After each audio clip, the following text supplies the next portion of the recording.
So let's introduce a concept called value object. A value object is nothing more than a class that can actually contain some validation logic in it, and it holds a value in itself. So we know about the basic types, like primitive types like string and numbers and booleans. Value object is sort of like this, but a little bit more advanced. So in the end, there is a value that conveys with the object, but it's also like self-contained. So it's pretty cool actually. It allows you to decouple the validation logic. So let's have a look. So this test here, as I said, it's good for now because we only validate a single object, but those properties should really be a value object. So let's take that code and move it to here. So what I want to say that it should throw on invalid URL. So I made like a URL value object. So whenever I need to have a string that starts with HTTPS, I will use the URL class for it. And then I'm going to go ahead and make the simple URL class, and I'm going to make it here. So, and in here, I'm gonna use like thing like invalid URL.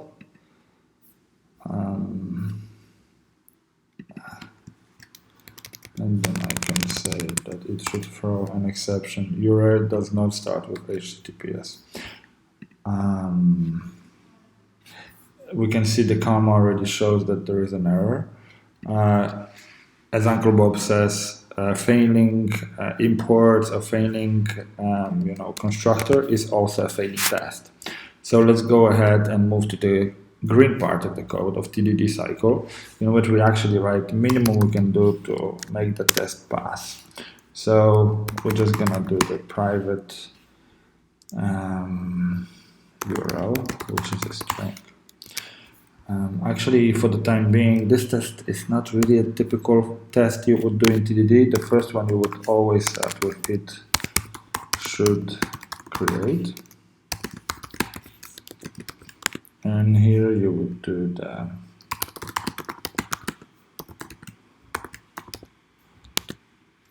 and that's created.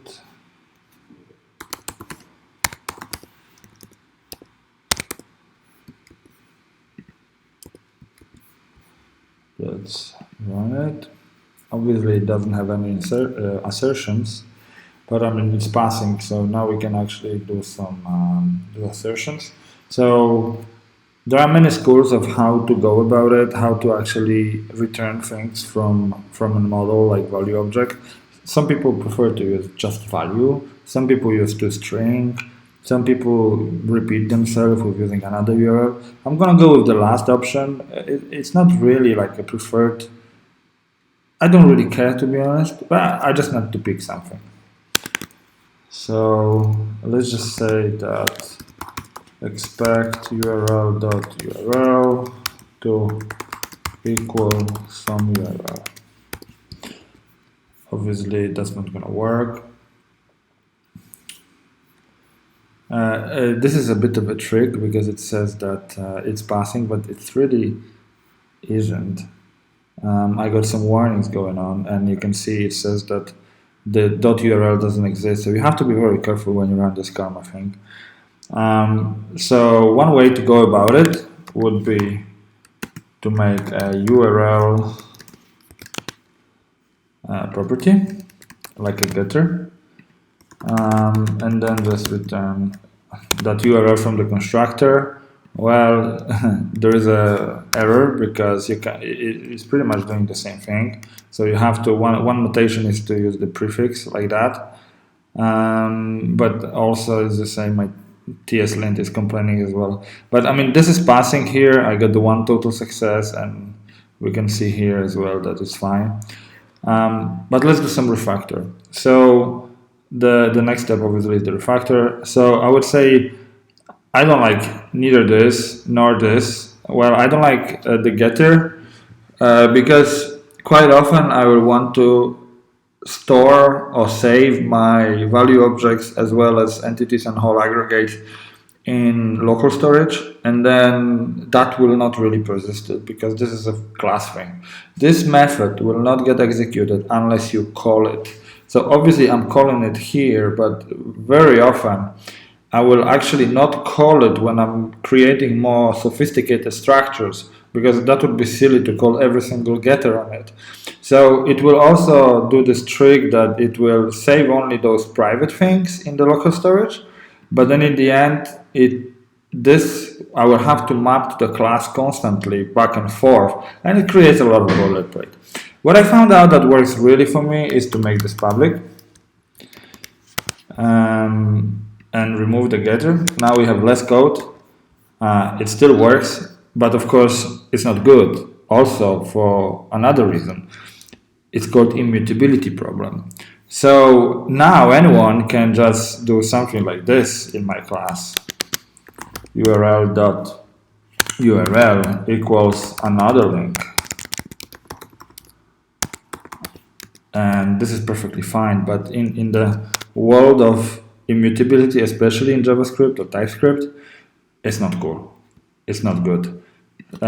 Because like lower layers can actually manipulate the objects, and that leads to a lot of problems. So we need to design for immutability. Well, how do we do it? Well, one way to do it is to do the read-only. I know, this is not perfect. I know it's TypeScript, and I know this is not like how it really is in the actual transpiled code. But let's leave that argument on the side for now. Let's think about it as a source code, something that I need to work with. You never know what's going to happen in the next version of ECMAScript. So what's going to happen with the whole like TypeScript in the future. If it gives me this feature, I want to use it. It's good. It feels good. It looks good. It's clean code. Let's just use it. Why not? That's my opinion. But of course, this is one of the preferential stuff. So if you prefer to use something else, like maybe having another property, or don't use the read-only, use something else, please go ahead and do it. The whole point is designed for immutability. Okay, so once I have this basic test and it's passing, now it's time to do the actual test. So we should make it throw an exception if it's invalid. So before we can do it, actually, I need to make this test to be a valid URL according to my business rules, which means it needs to start with HTTPS in the beginning. Okay, and now I will execute both of them.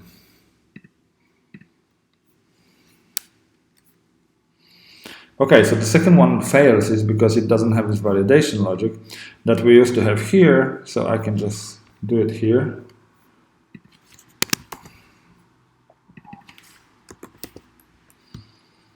And it needs to throw this kind of exception.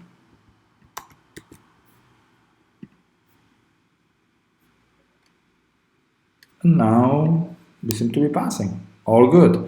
So the last thing that is left is to make this one actually a URL. Okay, so now when I'm going to be constructing my models, I need to make sure that I'm constructing a valid URL. So in order to do that, also in my tests, I should actually change it. Now you can see it's not really working like it should be, but if I do like this is fine. Cool. So this is how you can use value objects to actually validate values or properties. Now there are levels of validation that are higher, like in the user model, I could still validate different properties, but then I would validate them in relation to each other. A typical case could be opening hours, where I have from to opening hour, and then obviously my from should be before the to,